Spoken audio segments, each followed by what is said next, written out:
I request Mr. Sasang Vaiphei, President of the KSO, General Headquarters. I will.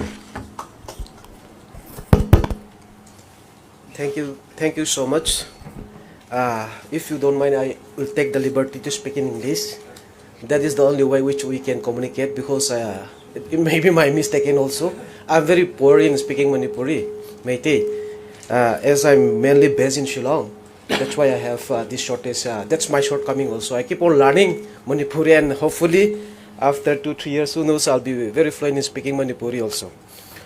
And then, respected today moderator Pu Khaidem Mani, senior advocate, former chairperson MHRC, and then our resource person Dr. K. Narendra, professor Department of Biostatistics, RIMS, and then Dr. Yumnam Premananda, HOD of Law Manipur University.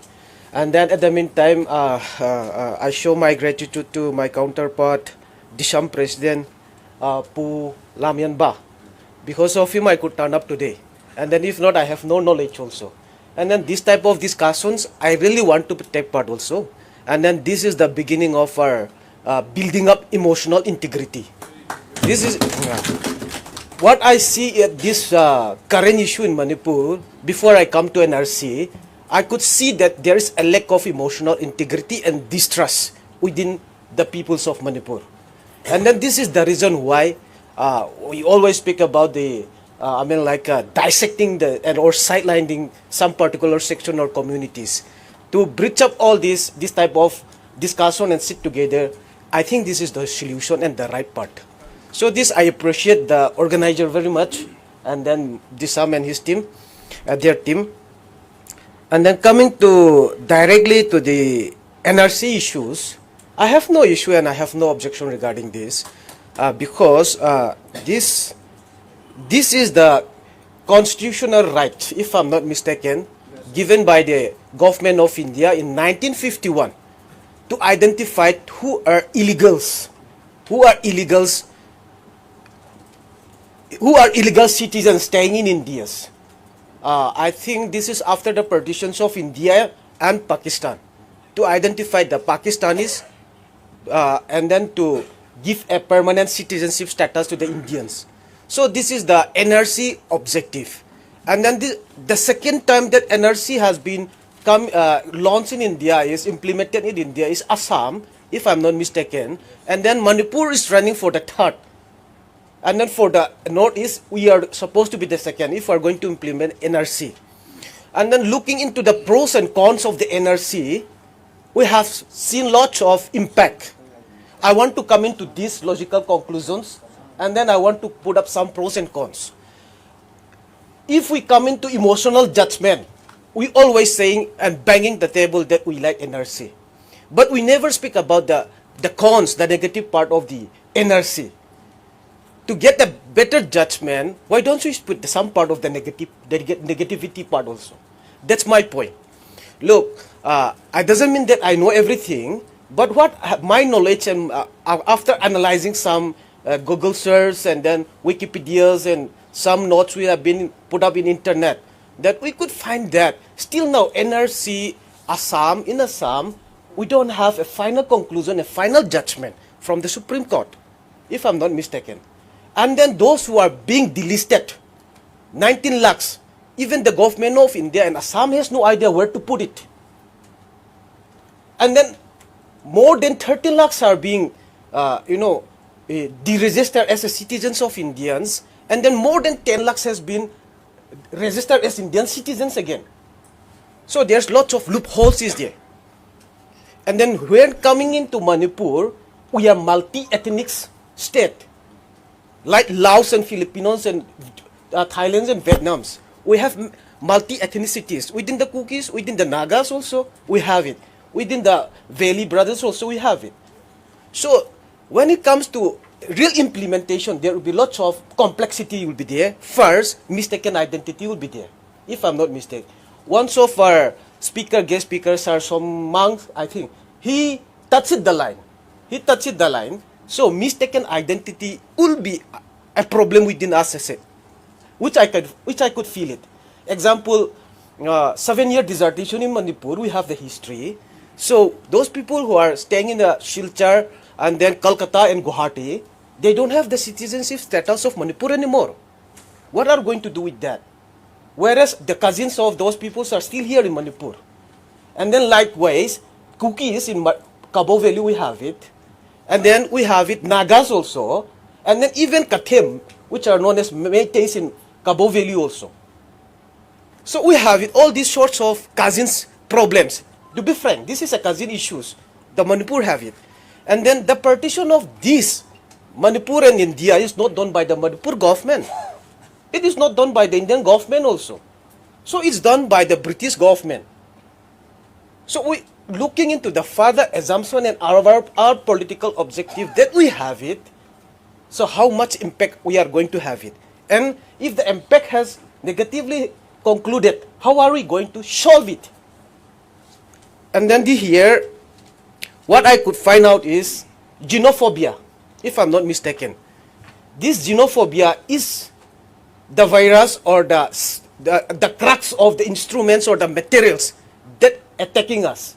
And then it convinces our rational power into emotional. So this emotional subject cannot be reliable if it comes to a judgment. So it will come outly into a strict judgment again. So this strict judgment, even the Supreme Court has said that the strict judgment cannot be justified. So I want to put it rather a rational thought than emotional. So apart from that, I just want to put it at some point again regarding Cabo Valley. Cabo Valley is a Manipuri term, if I'm not mistaken, that given to the Shan peoples. And then there, who are they living in the Cabo Valleys? And then, where is our 500 shika? All these things. If we have the right to compensate 500 shika every month, the land is belong to us, and then the people reside there are the Manipur peoples.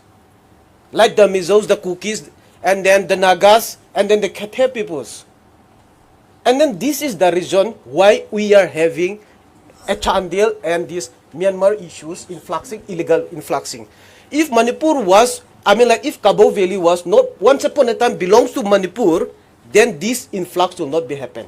That is a logical, conclusion also can be drawn out there. So whatever happened is happened. Now there is a political boundary. We are being divided. Then Cabo Valley we already give out to the Myanmar and then exchange with Adabar Nicobar Island. So we accept it. People who are staying there, coming to Indian side, we call it illegal influx. Still, we could not term them as refugees. We don't have the right to keep them this also, as per Ministry of Home Affairs given these terms. So this illegal influx we also call it them as illegal influx because they don't have the status and rights that we are having. So to carve them out, like from the Myanmar, like from the Chittagong Hill Tracts or from the Bangladeshi, from the Nepal and Myanmar, we have no issue. We call it these people illegal influx as illegal influx like the way others call it. So there is no sideline, there is no emotional attacking or sidelining particular section of the community should not be there. This is my humble request to the main Valley CSOs. So my assumption and my advice and my request is that if we keep on sitting together like this, all sorts of issues, table discussion is the solution and is the right platform to chalk out all those unnecessary issues that we are having. And then finally, the last is, our sir has mentioned something about ILP. ILP, we are going to have a train station in Imphal if we are lucky. This time we are going to have lots of influxing issues. Unprecedented issues will be coming up. At that time we are having ILP. And then to assist the ILP issues, we are having NRC. This is which I find out. To assist the ILP, NRC is important. So I stand along with that, but the way we implement ILP, I have lots of objection calls from our neighboring states. Like Mizoram I have called, from Meghalaya I have called. Even personally they talk to me.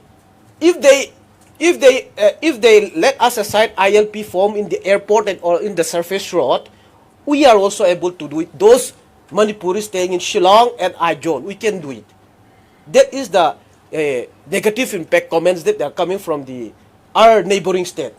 But what I told to them is that, look, recently we are being launching ILP, but after getting to know educates of what is the meaning of ILP, there will be normalization of implementing ILP within at least the Northeast state. There will be some consideration. That is what I told to them, but they feel really hard. We are also having this provision, but we accept it, Northeastern state, as Northeastern people, by looks, by physical appearance, by biological looks also. We know that this doesn't come from mainland or from this and that. So how could they let us fill up a ILP form in the airports and on the roads? That is the sentiment that hurts our neighboring state. So what our sir has said is correct. We demand something, and then we want to grab it. Mode of implementation should be also check it out in the local level. That is what I want to say. Thank you so much. Thank you, Sasang.